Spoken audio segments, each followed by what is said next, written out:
सौभाग्यशाली गुरुमुखों, पूज्य महात्मा जी द्वारा सत्संग। तो आइए हम सब गुरुमुख जन प्रेम पूर्वक बैठकर इस दिव्य सत्संग का लाभ प्राप्त करें। तो चलिए शुरू करते हैं।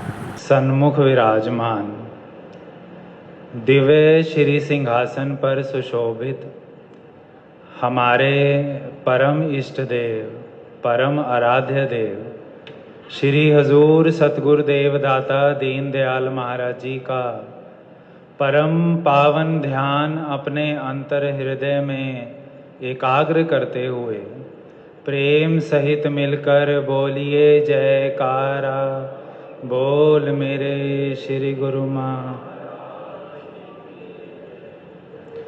गुरुमुखो, इस संसार में जितनी भी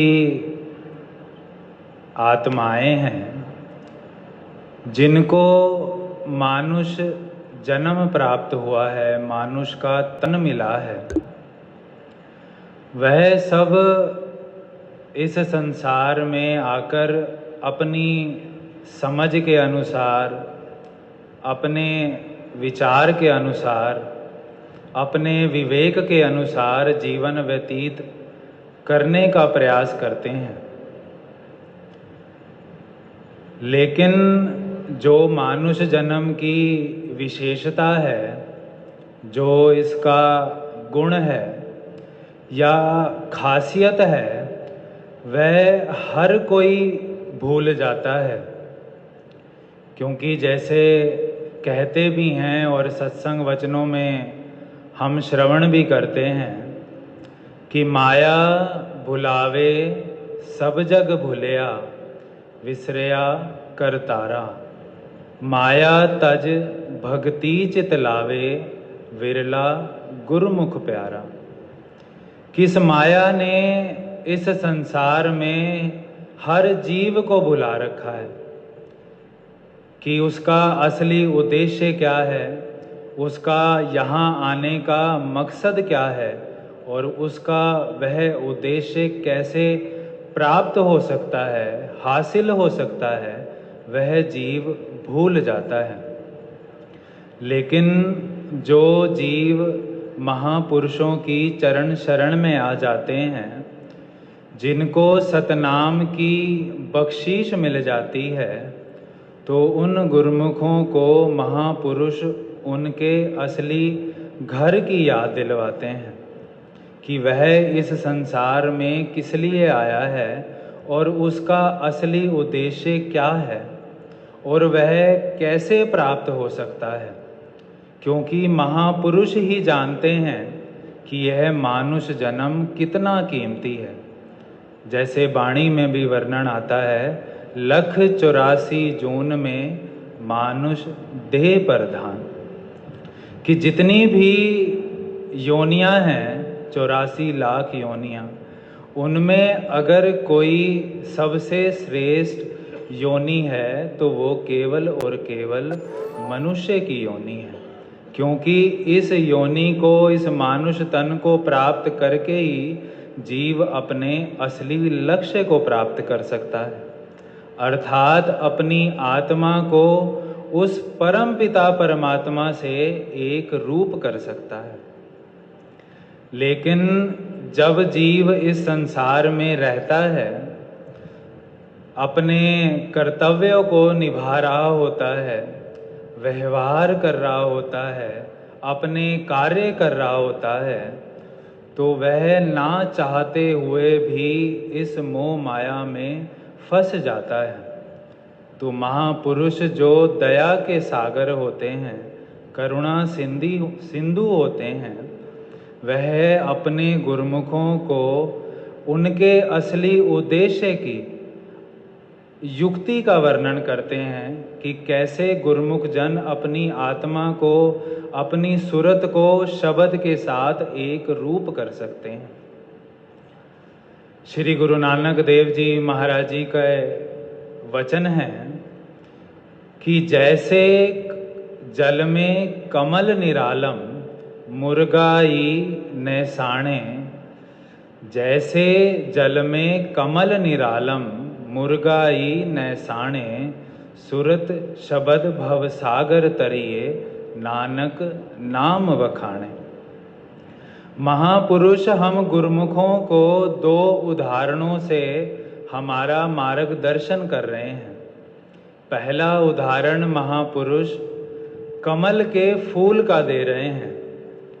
हम सब जानते हैं, देखते भी हैं कि कमल का फूल किस प्रकार इस संसार में जहाँ खिलता है वह अलग रहता है कि जिस पानी में, झील में, तालाब में जहाँ वह खिलता है वह उस पानी से ऊपर उठ के रहता है, और अगर उस झील में, तालाब में अगर पानी का स्तर अधिक बढ़ जाए तो वह कमल का फूल अपने आप को उस जल के तल से ऊपर कर लेता है, यानी वो अपने आप पर उस बढ़े हुए जल का असर नहीं आने देता।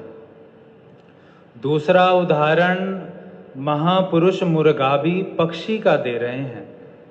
मुर्गाबी पक्षी एक ऐसा पक्षी है जिसके पंखों में यह विशेष गुण होता है कि जब वह पानी में डुबकी लगाकर ऊपर बाहर आता है तो उसके पंख शुष्क होते हैं, सूखे होते हैं, क्योंकि उनके पंखों पर ऐसी चिकनाहट होती है कि उस पर जल कभी ठहरता ही नहीं है। इसी प्रकार गुरुमुखों महापुरुष हमें इस संसार में जीवन जीने की कला सिखा रहे हैं कि गुरुमुख जन जब इस संसार में रहते हैं, अगर उनके अंतर हृदय में अशांति का स्तर बढ़ने लगे या उनके रिश्ते नाते उन्हें अपने बंधनों में जकड़ने लगे या माया के पदार्थ उनके अपने जीवन में अधिक प्रभाव डालने लगे, तो उन गुरुमुखों के लिए महापुरुष एक ही हिदायत कर रहे हैं। वह हिदायत क्या है कि गुरुमुख जन अपनी सूरत को अंतर्मुखी करके अपनी साधना के स्तर को और अधिक बढ़ाते चलें।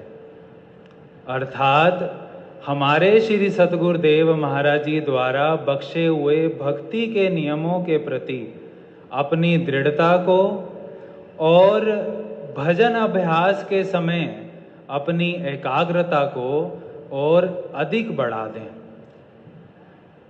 अब जो गुरुमुख जन इस प्रकार इस संसार में अपनी सूरत को शब्द के साथ मिलाने का अभ्यास करते हैं, अपने ध्यान को सदा सतगुरु के ध्यान के साथ जोड़ते हैं, तो वो गुरुमुख जन एक दिन उस नाम रूपी जहाज पर बैठकर इस भव सागर से सहज में ही पार हो जाते हैं।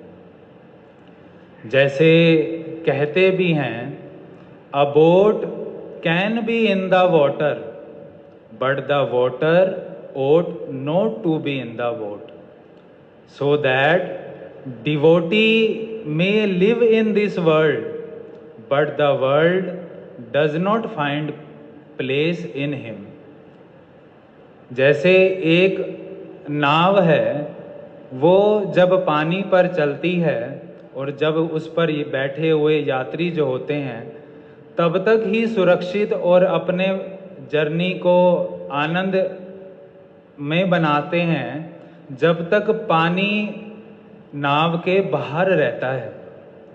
लेकिन जैसे अगर पानी नाव के अंदर आ जाए तो वही आनंद उनकी चिंता का कारण बन जाता है। गुरुमुखों, इसी प्रकार महापुरुष हमें हिदायत कर रहे हैं कि गुरुमुखों, आप इस संसार में रहो लेकिन संसार से अलग रहो। वो कैसे कि संसार के कर्तव्य सब निभाओ, अपने कार्य सब करो, लेकिन श्री सतगुरुदेव महाराज जी के पावन वचनों पर चलो। उनके द्वारा बनाए गए भक्ति के नियमों की पालना प्रेम से हित चित से करते चलें।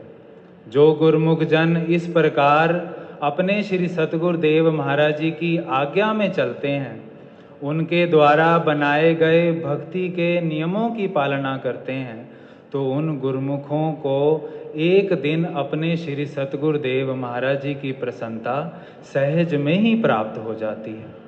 तो अब हमारा गुरुमुखों यही कर्तव्य है कि हम सभी गुरुमुख जन इस बात का विशेष ध्यान रखते हुए कि यह जो मानुष जन्म हमें प्राप्त हुआ है, यह क्षणभंगुर है, लेकिन इसकी विशेषता ये है, इसका गुण ये है कि इससे हम अपनी आत्मा को उस परम पिता परमात्मा के साथ एक रूप कर सकते हैं।